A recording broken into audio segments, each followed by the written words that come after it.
Hi friends, ഇന്ന് ഞാൻ ഉണ്ടാക്കാൻ പോകുന്നത് വളരെ ടേസ്റ്റി ആയിട്ടുള്ള ഒരു ഉപ്പുമാവാണ്. അപ്പോൾ അതിന് എന്തൊക്കെ വേണമെന്ന് നമുക്ക് നോക്കാം. നമ്മളൊരു പാൻ ചൂടാക്കിയിട്ട് അതിലോട്ട് ഞാനിപ്പോൾ വെജിറ്റബിൾ ഗീ ആണ് ഉപയോഗിക്കുന്നത്. കാരണം എനിക്ക് വെജിറ്റബിൾ ഗീ ആണ് ഇഷ്ടം. നിങ്ങൾക്ക് സൺഫ്ലവർ ഓയിൽ വേണമെങ്കിൽ അത് ഉപയോഗിക്കാം, അത് ഓരോരുത്തരുടെ ചോയ്സാണ്. ഞാനിപ്പോൾ വെജിറ്റബിൾ ഗീ ഉപയോഗിക്കുന്നത്. ആദ്യം ഇത് ചൂടായി കഴിയുമ്പോൾ നമ്മളിതിൽ ആദ്യം കുറച്ച് കടുക് ഇടുക.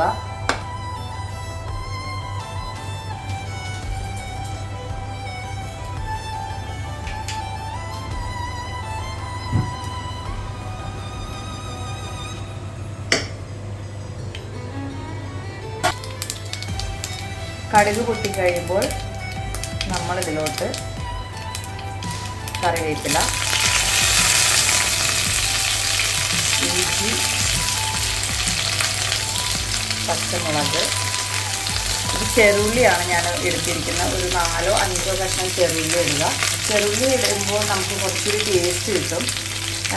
നമ്മൾ വലിയ സവോള എടുക്കുമ്പോൾ അത്ര ടേസ്റ്റ് വരില്ല.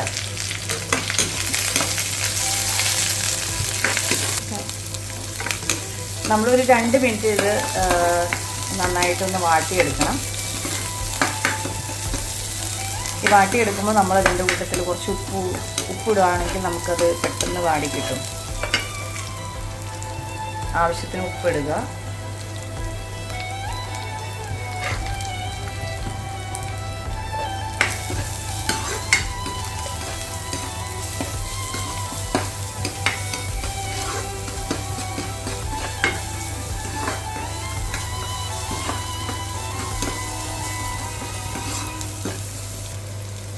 ഇത് വാടിക്കഴിയുമ്പോൾ ഞാനൊരു അല്പം മഞ്ഞൾപ്പൊടി ഇടുന്നുണ്ട്.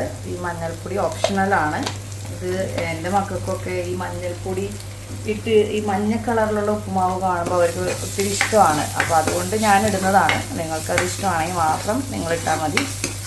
ജസ്റ്റ് ഇതൊന്ന് മഞ്ഞൾപ്പൊടി അതിൻ്റെ പച്ചമണം പോകുന്നവരെ നമ്മൾ ജസ്റ്റ് ഒന്ന് വാറ്റി കൊടുക്കുക. ഇനി ഇതിലോട്ട് നമ്മൾ റവ ഇടുകയാണ്. റവ എന്ന് പറയുമ്പോൾ നമ്മൾ വെള്ളമല്ല ആദ്യം ഒഴിക്കുന്നത്. ആദ്യം നമ്മൾ ഈ ഒരു ഗ്ലാസ്സിൽ ഞാനൊരു 3/4 ഗ്ലാസ് റവ എടുത്തിട്ടുണ്ട്. അത് നമുക്ക് വറുത്തതോ വറുക്കാത്തതോ എങ്ങനത്തെ ആണെങ്കിലും നമുക്ക് എടുക്കാം. എന്നിട്ട് നമ്മൾ നന്നായിട്ടൊന്ന് വഴറ്റിയെടുക്കണം.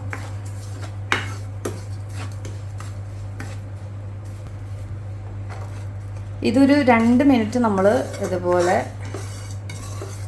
ചൂടാക്കി കഴിഞ്ഞ് കഴിയുമ്പോൾ നമ്മളെടുത്ത അതേ കപ്പിൽ നമ്മൾ എത്രത്തോളം റവ എടുത്തോ അത്ര സെയിം തന്നെ നമ്മൾ ചൂടാക്കിയ വെള്ളം, ചൂടുവെള്ളം എന്ന് പറഞ്ഞാൽ തിളപ്പിച്ച വെള്ളം നമ്മൾ എടുക്കുക.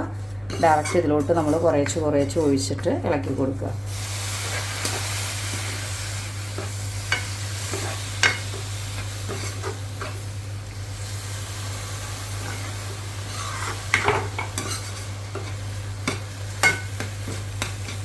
അന്നേരം തീ ഒന്ന് ചെറുതാക്കി കൊടുക്കുക.